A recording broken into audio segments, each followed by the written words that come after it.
오늘 우리에게 주신 말씀 구약성경 에스겔 18장 1절로 20절의 말씀을 중심으로 부모의 죄악을 따르지 말고 의롭게 사십시오. 부모의 죄악을 따르지 말고 의롭게 사십시오라는 제목으로 복음 증거하도록 하겠습니다. 최근 뉴스 기사 가운데 이런 기사를 본 적이 있습니다. 최근에 UK 바이오뱅크라는 연구에서 3만 8천 명이 넘는 사람들의 뇌 MRI를 찍은 사진을 분석했다고 합니다. 이렇게 분석을 해보니까 그 연구 결과가 이렇습니다. X염색체가 인간의 뇌 구조와 기능에 중요한 영향을 준다는 사실이 확인됐다고 합니다. 특히 XQ28이라는 영역에서 뚜렷한 유전자 활동이 관찰되었고, 이는 시각 네트워크, 자기 조절 네트워크, 그리고 교육 성취도와도 연관이 깊다고 밝혀졌습니다. 무슨 말인지 잘 이해가 안 되시죠? 저도 잘 이해가 안 됐습니다. 근데 이걸 한마디로 요약해서 쉽게 말하면 이렇습니다. 재밌는 것은 아들일 경우에는 X 염색체 하나를 어머니에게서 받는다고 합니다. 그런데 딸일 경우에는 X 염색체를 2개를 받게 되는데, 그것은 아버지에게서 하나, 어머니에게서 하나가 왔는지, 어머니에게서만 왔는지 그거는 아직 알지 못한다라고 합니다. 그러나 밝혀진 것 하나는 뭡니까? 공부는 절대적인 엄마의 머리를 닮아간다. 누구일 경우에요? 아들일 경우에는. 그 기사를 보고 저희 아들을 바라보는데 얼마나 마음이 평안했는지 모릅니다. 딸은 아직 어떻게 될지 모릅니다. 그런데 아들을 바라보는 순간 안도의 한숨이 나오는 겁니다. 내 머리는 아니구나. 감사해야 될지 어떨지 모르지만 하여튼 그렇습니다. 이런 유전자의 이야기들을 들어보면 그런 것 같습니다. 아버지의 유전자가 아이들에게, 어머니의 유전자가 또 아이들에게 전달되는 것은 어쩌면 너무나도 당연한 일이다. 하나님의 섭리이기도 하고, 하나님이 우리의 DNA 계보를 이렇게 잘 만들어 주셔서 좋은 것들을 취할 수 있게 하셨고, 또 때로는 좋지 않다 할지라도 부모의 것을 물려받게 하는 것, 하나님께서 그렇게 만드셨구나 라는 것을 생각했습니다. 그런데 오늘 말씀을 준비하면서 한 가지 마음이 쓰이는 부분들이 있었습니다. 그것은 뭐냐? 다른 것들은 다 우리에게 유전되는데 신앙은 우리에게 유전되지 않는다라는 겁니다.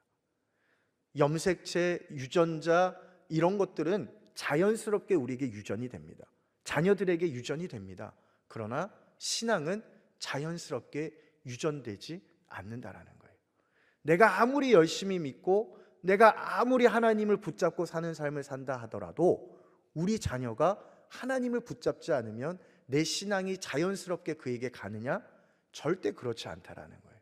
오늘 성경 말씀은 우리에게 그것을 말하고 있는 겁니다. 신앙은 유전이 아니라 신앙은 스스로 하나님 앞에 결단하고 하나님의 전적인 은혜 가운데 순종할 때 얻게 되는 아름다운 열매라는 것을 말합니다. 여러분, 신앙이라는 것이 무엇입니까? 신앙은 단순히 하나님을 향한 절대적인 믿음을 얘기하는 게 아닙니다. 믿음은 믿음이고요, 신앙은 이 믿음을 지키는 태도를 얘기를 하는 겁니다. 다시 말해 신앙생활을 한다는 것은 하나님을 믿는 믿음을 지키기 위해서 어떻게 생활하고 어떻게 결단하는 삶을 사는가, 그것을 얘기할 때 우리는 신앙생활을 어떻게 하느냐라고 얘기하는 겁니다. 다시 말해 신앙생활, 신앙이라는 것은 자연스럽게 유전되는 것이 아니라 그가 스스로가 하나님 앞에 결단하고 하나님께 순종할 때 얻게 되는 열매라는 것을 우리는 알게 됩니다. 구약 성경에 보면 수많은 하나님의 사람들이 기록되어 있습니다. 그 하나님의 사람들 중에서 특별히 여러분들은 욥이라고 하는 인물을 아마 잘 기억하실 겁니다. 욥하면 떠오르는 이야기가 있죠. 어떤 이야기들이 떠오르십니까? 고난과 고통을 받고, 욥의 입장에서 볼 때는 내가 왜 이런 일을 당해야 되는지 도무지 알지 못하죠. 그러나 1장 말씀에 보면 천상회의를 거쳐서 결정되는 그 과정을 욥이 받아들이게 됩니다. 근데 그 과정이 너무 힘들어요. 그리고 우리는 몇 가지 구절들을 생각합니다. 욥의 친구가 얘기했던 내 시작은 미약하였으나 내 나중은 심히 창대하리라. 하나님이 욥에게 말씀하십니다. 너는 산의 대장부와 같이 일어나서 내 허리를 동이고 내 앞에 서라. 내가 이전에는 하나님에 대해서 귀로 듣기만 하였사오나 이제는 내가 눈으로 하나님을 배웠습니다. 이런 욥의 고백들을 보는데 실제로 욥에게 더 중요한 부분 하나가 있었습니다. 그것은 바로 욥기 1장 초반부에 나와 있는 말씀입니다. 욥에게는 몇 명의 자녀들이 있었습니까? 아들 7, 딸 3, 7남 3녀의 눈에 넣어도 아프지 않은 자녀들이 있었습니다. 그런데 이 욥은 어떤 사람이었느냐? 욥기 말씀에 보면 1장 1절에 이렇게 기록합니다. 그는 온전하고 정직하여 하나님을 경외하며 악에서 떠난 자더라. 여러분, 성경 어디에도 사람을 향해서 악에서 떠난 자라고 기록되어 있는 것은 거의 없습니다. 욥이 전무후무하다고 할 수 있죠. 그런데 그 악에서 떠난 자라고 하는 그 욥의 마음의 근심이 바로 아들 7과 딸 3이었습니다. 욥기 1장 5절 말씀에 보면 이렇게 기록합니다. 욥이 자신의 자녀들이 잔치가 끝날 때마다 그 자녀들을 불렀다고 합니다. 그리고 그 자녀들을 다 성결하게 하고요, 그 다음날 자녀들을 위해서 번제를 하나님께 드렸더라. 이 잔치라고 하는 것은 오늘날로 바꾸면 무슨 말일까요? 파티를 얘기하는 겁니다, 여러분. 파티, 잔치가 끝나고 혹시 그들이 마음으로 또는 그들의 행동으로 하나님을 욕되게 하고 하나님께 범죄했을까 봐 끝날 때마다 그들을 불러서 성결하게 하고 그들을 위해서 그 다음날 번제를 하나님께 드렸더라. 그런데 그렇게 드린 이유가 뭐냐? 혹시 내 아들들이 죄를 범하여 마음으로 하나님을 욕되게 하였을까 함이라 라고 기록합니다. 죄에서 떠났다라고 할 정도로 하나님께 인정받았던 욥이었으나 그의 자녀들의 삶은 어떠했습니까? 아버지가 그들을 챙겨주지 않으면 그들의 삶은 말하지 않아도 뻔한 삶이었다라는 겁니다. 늘 욥에게 근심은 자녀들이었다는 거죠. 나는 하나님 앞에 의인이라고 했지만 그 욥의 신앙의 유전자가 자녀들에게 자동적으로 옮겨가지는 않았다라는 것, 그들에게 자동적으로 심겨져 있지 않았다라는 것, 우리는 욥기의 말씀을 통해서 확인해 볼 수 있습니다. 오늘이 에스겔의 배경이 되는 말씀의 시점도 그걸 얘기를 하는 겁니다. 이스라엘 백성도 똑같은 말을 했거든요. 이스라엘 백성들 입에서 떠나지 않았던 말 한마디가 있었습니다. 그것은 뭐냐? 우리가 지금 이 모양 이 꼴로 사는 이유는 누구 때문이다고요? 우리의 선조들 때문이다. 우리 조상들 때문이다 라고 얘기하는 겁니다. 우리가 지금 이 고통을 받고 하나님께 심판을 받는 것은 우리 조상들이 잘못해서 이렇게 우리가 살고 있는 거야. 이걸 우리 한국말로 바꾸면 어떤 버전이 되겠습니까? 잘 되면 내 탓, 안 되면 을 하는 거죠. 지금 딱 그 얘기를 하는 겁니다. 내가 잘못한 게 아니라 우리 조상들 때문에 지금 우리가 이렇게 살고 있습니다. 거기에 대해서 말씀하시는 하나님의 음성이 오늘 에스겔 18장의 말씀이에요. 그래서 오늘 이 18장의 말씀을 한마디로 요약하면 그 주제는 뭐냐? 남 탓하는 신앙을 살지 말라라는 겁니다. 어떤 신앙을 살지 말라고요? 남 탓하는 신앙. 남 탓하는 신앙에서 벗어나라는 주제가 오늘 성경 말씀의 핵심입니다. 에스겔 18장 2절 말씀에 이런 속담을 얘기합니다. 아버지가 신포도를 먹었으므로 그의 아들의 이가 시다함이 어찌 됨이냐. 이스라엘 백성들이 끊임없이 이 말을 한다라는 겁니다. 조금 쉽게 오늘날 버전으로 바꾸면 이렇습니다. 아버지가 짬뽕을 먹었는데 이제 갓 돌이 지난 아이 입에서 짬뽕 냄새가 난다라는 거예요. 여러분, 이게 말이 됩니까? 아버지가 짬뽕을 먹었으면 그 아이의 입에서도 짬뽕 냄새가 나야 되는 겁니까? 말이 안 되는 거죠. 하나님께서 여기에 대해서 분명히 3절 말씀에 이렇게 고백합니다. 우리 성경책을 보시고 3절 말씀 같이 한번 읽어보겠습니다. 3절입니다. 시작. 주 여호와의 말씀이니라. 내가 나의 삶을 두고 맹세하노니 너희가 이스라엘 가운데에서 다시는 이 속담을 쓰지 못하게 되리라. 하나님 말씀하십니다. 다시는 너희들 입에서 이 말을 쓰지 못하도록 내가 나의 삶을 두고 내가 맹세하노라 라고 하나님께서 말씀하시죠. 그리고 이어서 4절 말씀에 하나님은 이렇게 이스라엘 백성들에게 말씀합니다. 모든 영혼들이 나에게 속해 있다. 그 아버지의 영혼도 나에게 속해 있고 그 아들의 영혼도 나에게 속해 있다. 그러므로 그들의 죽고 사는 것이 아버지의 손에 있거나 아들의 손에 있는 것이 아니라 내 손에 있다라는 것을 하나님께서는 분명하게 말씀하고 있는 거예요. 이스라엘 백성들은 얘기하는 거예요. 아버지 때문에 아들이 죽는다. 아버지 때문에 아들이 고난을 받는다. 하나님은 말씀합니다. 아니, 그렇지 않아. 아버지의 영혼도 아들의 영혼도 다 나에게 속하였기 때문에 그들의 죽고 사는 것은 내 손에 있는 것이야. 하나님께서 그들에게 말씀하고 있는 거죠. 그러면서 5절부터 18절까지 3대에 걸쳐서 하나님께서 이것이 어떻게 가능한지에 대해서 말씀합니다.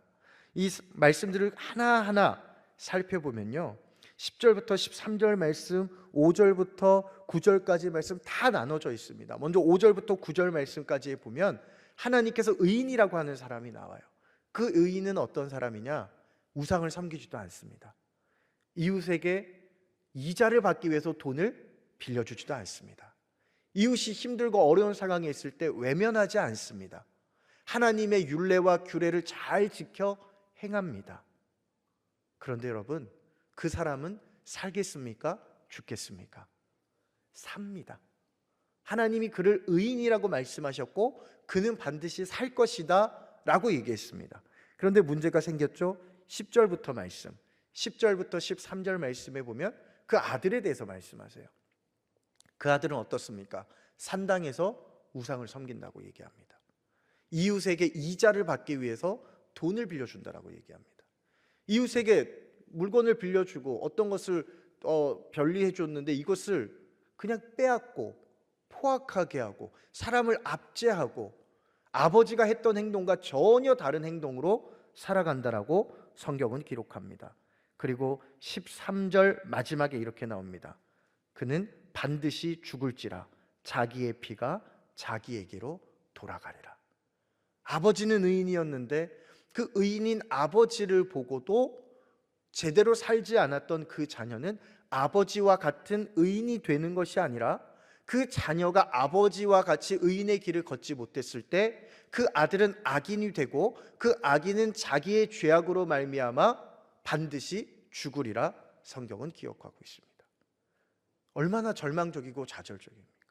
그런데 하나님께서는 그럼에도 불구하고 14절부터 또 하나의 소망을 주십니다. 14절부터 18절까지의 말씀을 보면 첫 번째 얘기했던 의인의 손자에 대해서 얘기하는 겁니다. 앞서 얘기했던 악인의 아들이 되겠지요.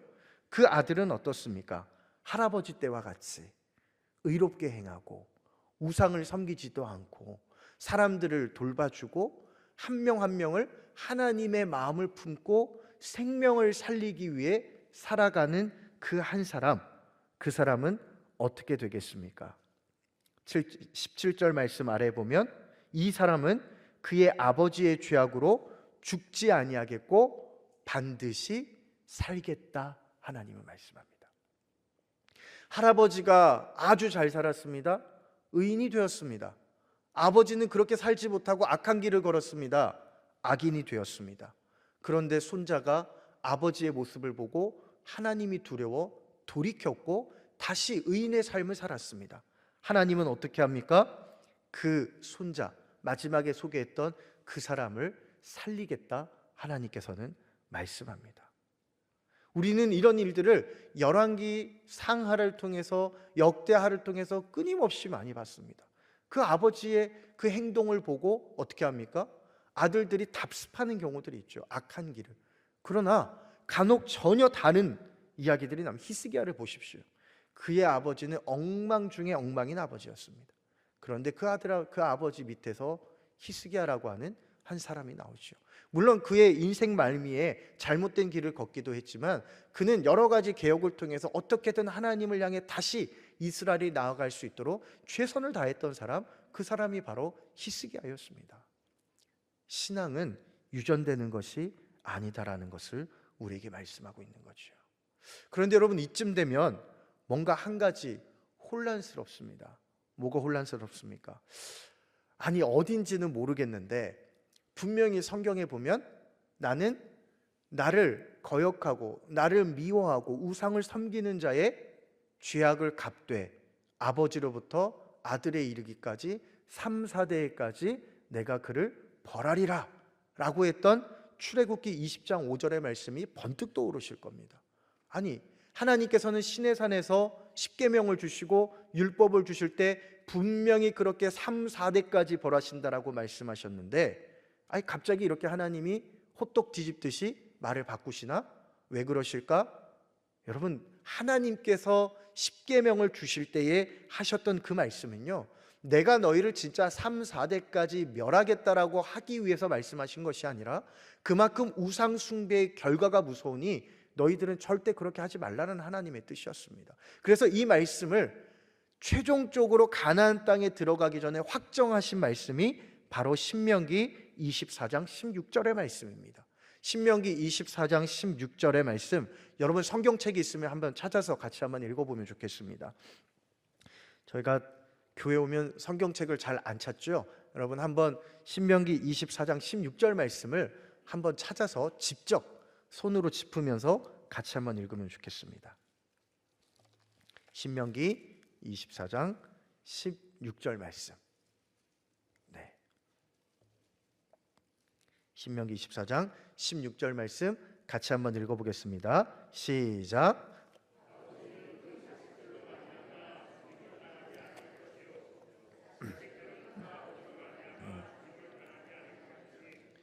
각 사람은 자기 죄로 말미암아 죽임을 당할 것이니라.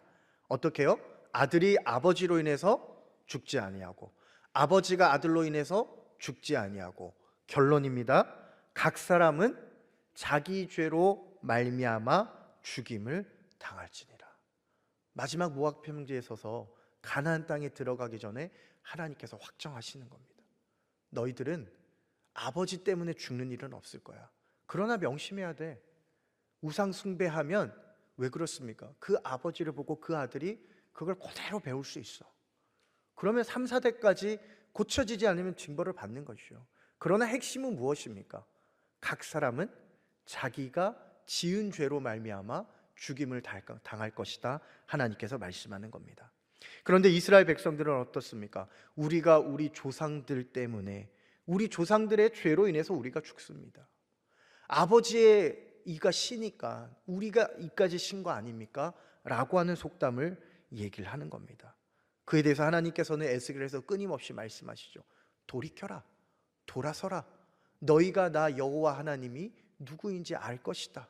계속해서 그걸 말씀하시는 겁니다. 여러분 에스겔과 예레미야 이 포로기 가운데 걸쳐져 있는 이 선지자들의 특징이 무엇입니까?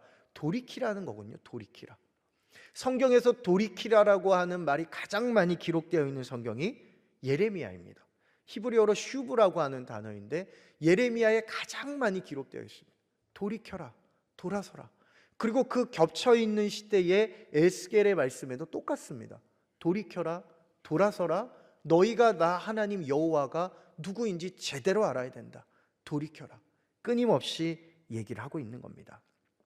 그런데 어떻습니까? 이스라엘 백성들은 알아듣지 못합니다. 아무리 얘기를 해도요 이해를 못하는 겁니다. 그래서 하나님께서 19절에서 20절 가운데 결론을 말씀하는 겁니다. 아들이 정의와 공의를 행하면 내 모든 율례를 지켜 반드시 살 것이다. 이 무슨 말입니까? 나도 너희 손자들이 잘못한 거 안다라는 거예요. 하나님 입장에서 잘했다라는 게 아니라는 겁니다. 너희들의 손조 때부터 누적되어 온 그 죄가 이제는 완전히 꽉 찼다라는 거예요. 여러분 이 꽉 찼다라는 표현이 왜 중요한지 아시죠? 하나님께서 어떻게 합니까? 아브라함에게 약속하시잖아요. 아브라함에게 이 가나안 땅을 너희에게 주겠다라고 말씀하시면서 어떻게 해요? 너희들이 이방 나라에서 다른 지역에서 3, 4대가 지난 이후에 그들이 다시 이 땅으로 돌아올 것인데 그 이유는 뭡니까? 아모리 족속의 죄가 아직까지 차지 않았기 때문이다라고 말씀하세요. 무슨 말입니까? 가나안 땅에 살고 있던 아모리 족속, 가나안 족속의 죄가 하나님이 정해놓으신 그 리미트까지 꽉 찼으면 하나님이 그들을 토해내신다라는 거예요. 그럼 너희들이 그 땅으로 다시 올 건데 그때가 언제냐? 3, 4대가 지난 때. 그리고 우리가 성경에서 확인할 수 있는 것은 출애굽 때가 바로 그때라는 겁니다. 그런데 이 말씀이 왜 무서운 말씀일까요? 이스라엘 백성들, 가나안 땅으로 온 그들도 아모리인들과 같이 그 땅에 그들의 죄악이 가득 차면 하나님이 그들 또한 토해내신다라는 거예요. 지금 그 상황이라는 겁니다. 선조 때로부터 내려온 죄가 너무 쌓였어. 너희 때 이제 그게 꽉 찬 거야. 이제 너희들을 내가 토해낼 거야. 그런데 그게 절망은 아니야. 왜?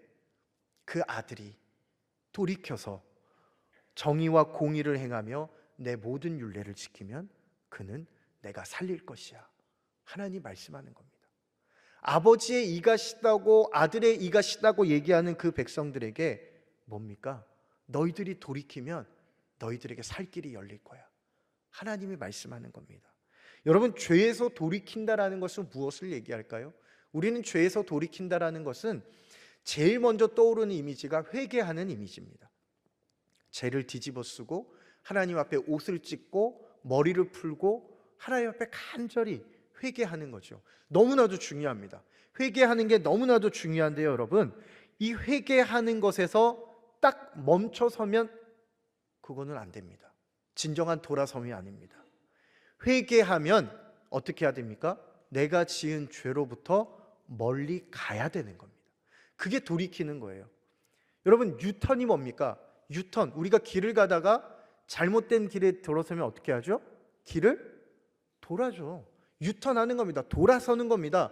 돌아선다라는 것은 내가 가는 길에서 다른 방향으로 나아가는 것을 돌아선다라고 얘기해요. 유턴이라고 얘기하는 겁니다. 우리가 신앙에서 돌아선다라는 것, 하나님이 지금 이스라엘 백성들에게 돌아서라라고 하는 것은 회개하고 끝나는 것이 아니라 진짜 회개의 완성이라고 할 수 있는 머리를 풀고 옷을 찢고 죄를 뒤집어 쓰고 그 다음에 너희들이 갔던 방향에서 돌이켜서 나에게로 돌아오라고 하나님이 지금 말씀하는 거예요. 그게 진짜 회개라는 거예요.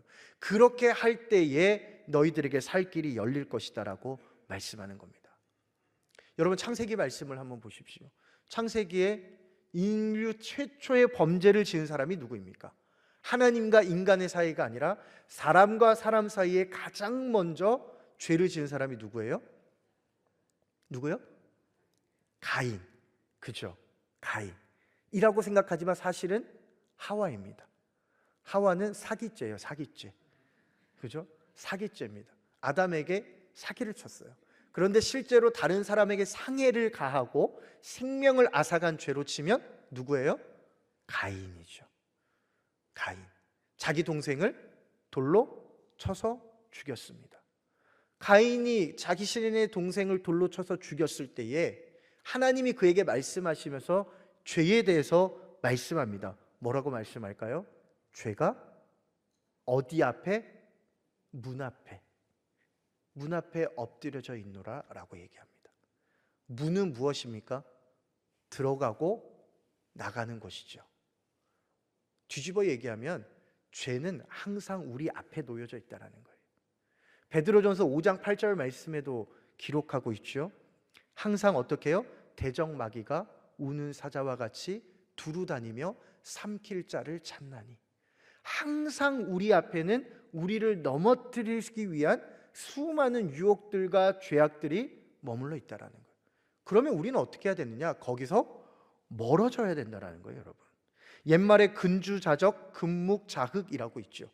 붉은 것을 가까이 하면 붉게 되고 검은 것을 가까이 하면 검게 된다는 겁니다. 죄에 가까이 있으면 죄송합니다. 백날 회개해도요 바뀌지 않습니다.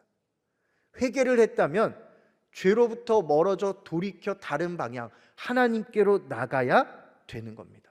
죄로 인해 신앙이 마비되고 신앙의 양심이 무뎌지고 영적으로 피폐해지면 어떻게 됩니까? 남 탓하게 된다라는 거예요. 남 탓하게. 나를 돌아보지 않는다라는 거예요. 죄는 회개하긴 했습니다. 아이고 하나님 잘못했습니다. 살려주십시오. 그런데 여전히 죄악 가운데 머물러 있다 보니 어떻게 됩니까? 내가 한 죄는 보이지 않아요. 다 주변 탓처럼 보입니다. 이스라엘 백성들처럼. 이것 때문에 이렇게 됐다. 조상 때문에 이렇게 됐다.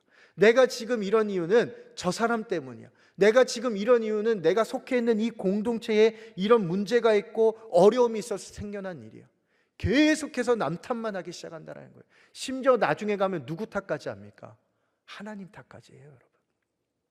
그게 창세기에 기록된 인류 최초의 범죄 아닙니까?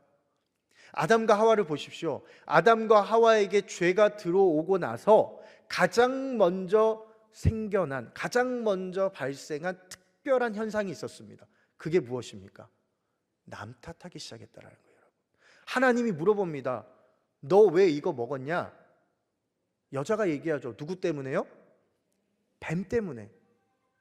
아담에게 물어봅니다. 너 왜 이거 먹었냐? 아담은 뭐라고 얘기하죠? 조금 더 정확하게 얘기하면 하나님이 내게 주신 여자를 탓하는 것 같지만 결국은 누구를 탓하는 거예요? 하나님이 나한테 이 여자 안 줬으면 내가 안 넘어갔을 텐데. 여러분, 죄가 들어오고 나니까 나의 죄는 보이지 않고 다른 사람 때문에 내가 이렇게 됐다라는 얘기만 계속해서 늘어놓고 있는 겁니다. 여러분, 이스라엘 백성들만 그럴까요? 우리도 늘 그렇지 않습니까? 이스라엘 백성들처럼 하나님 앞에 회개는 한다고는 하지만 제대로 돌이키지 않고 여전히 우리가 죄악 가운데 가까이 있으니 자꾸 내 죄는 보이지 않고 남의 탓만 하게 되는 겁니다.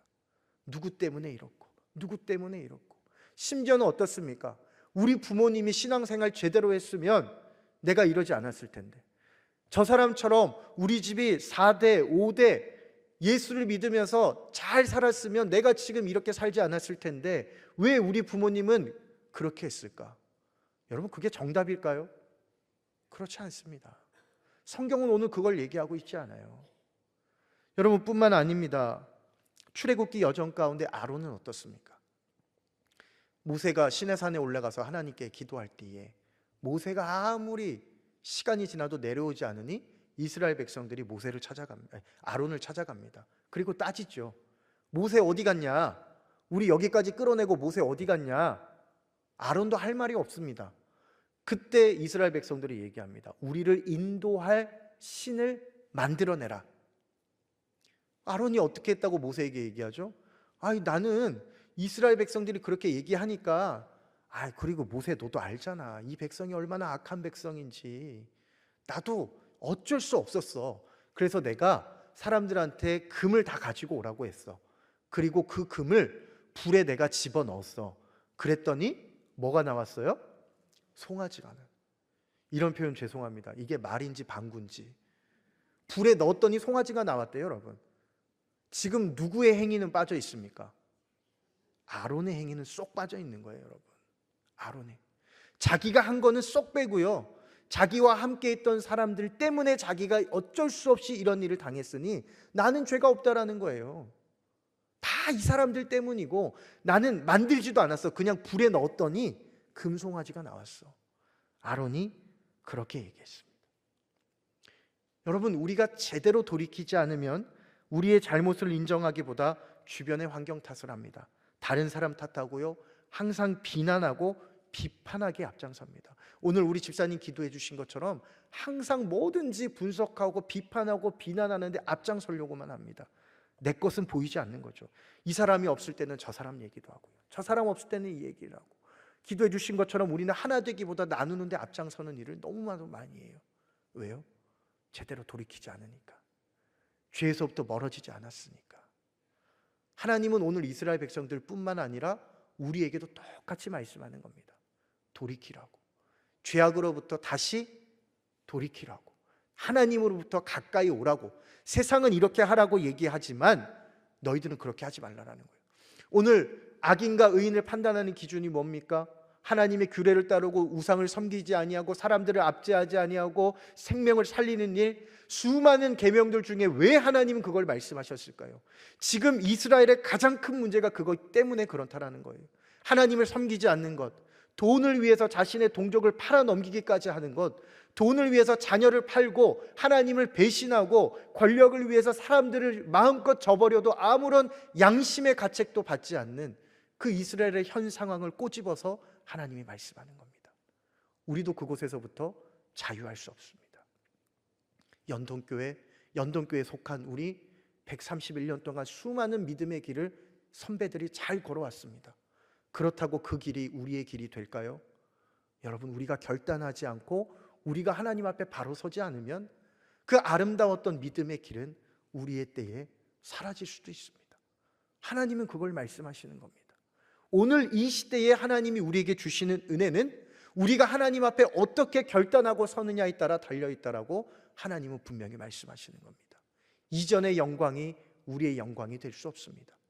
반대로 우리가 잘못했던 일들이 우리 다음 세대들에게 그대로 전해지지도 않습니다. 하나님은 각 세대마다 각 사람마다 그 사람의 죄악으로 말미암아 그 사람의 의로운 길로 말미암아 그 사람을 살리고 죽이시겠다 말씀하고 있는 것입니다. 오늘 이 하루를 살아가며 믿음의 길을 걸어가며 주신 말씀을 가슴에 새기실 수 있기를 바랍니다. 우리 아버지 때에, 우리 할머니 할아버지 때에, 우리 선조의 때에, 우리 믿음의 131년의 때를 기록하기 이전에 하나님 앞에 서 있는 지금 우리의 모습을 돌아보며 하나님 앞에 선하고 아름다운 길을 믿음으로 걸어가는 저와 여러분이 될 수 있기를 주님의 이름으로 축복합니다.